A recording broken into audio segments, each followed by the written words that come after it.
So I had the honor of opening the first intensive support group home in the Orange Person Chatham catchment. It's the only group home for mentally ill people at that level in that catchment.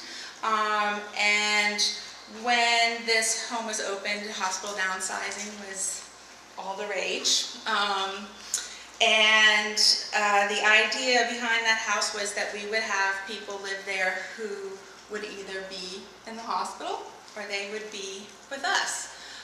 So to qualify to be admitted, you had to come directly from the state hospital, or you had to have been hospitalized at least 6 times at UNC or the equivalent prior to admissions. So we are talking about frequent hospital users. Our very first resident was discharged from JUH, because it was JUH at that time, in January of 2006, and he was being discharged from his 30th admission to that hospital. Frequent hospital users, okay? That last admission was 91 days. He moved in 2006, and he has not been to the hospital since. I mean, he is somebody who has had criminal justice involvement. He is somebody who has been in all the different hospitals. He's somebody you say the name at the LME and everybody's like, oh, okay. We discharged him this year to independent living. I'm so pleased. So in 6 years' time, we were able to provide him with and help him discover in himself really the necessary skills to be in the community. His resiliency has definitely been tested since he has been on his own. His mother passed away shortly into his independent living, and actually just 2 weeks ago his brother died.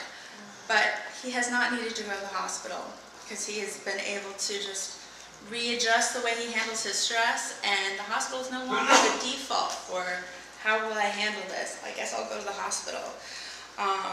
So I feel very pleased with his ability to handle those strains. I have another resident who came to us also in 2006, a little later that year, and he was a frequent user of the UNC system.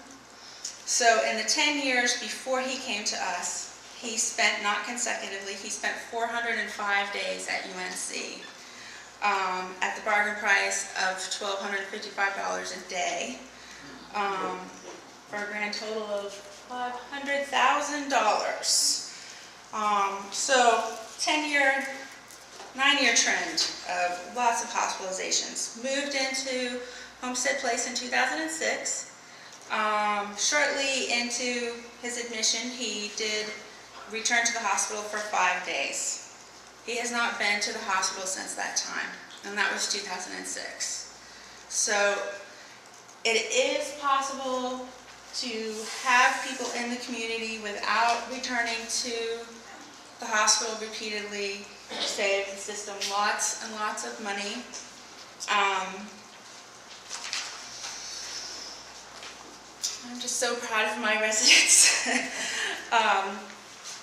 So independent living can be achieved, especially for those folks that are severely ill, but it does take some supports, and it does take some time, and it is not something that can be done rapidly.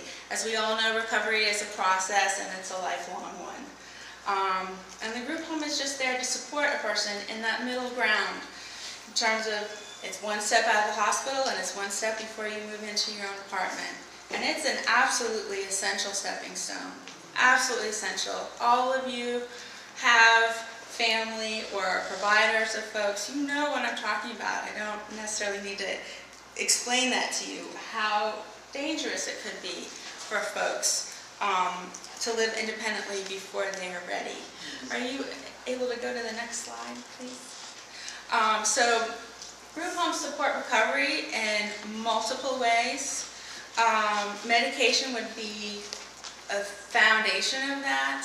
Without medication, we would be back at the hospital. So making sure that people develop positive habits around their medication, so they know which medications that they take, they know what time they take that medication, they know the side effects of that medication, and that's something that group homes really focus on, and it's the cornerstone to future independent living and being successful in the community. Another thing that we work on a lot is community integration, and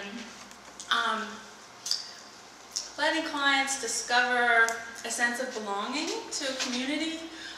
For those of us that have actually lived with someone with schizophrenia, know that it really affects their socialization and their ability to interact with others. And the group home can be very helpful in building that community for them, whether it's the community of their home, or the community of their peers, or the community at large. For some folks, it's small steps going out to that level. Okay, so I'm getting the end, so I'll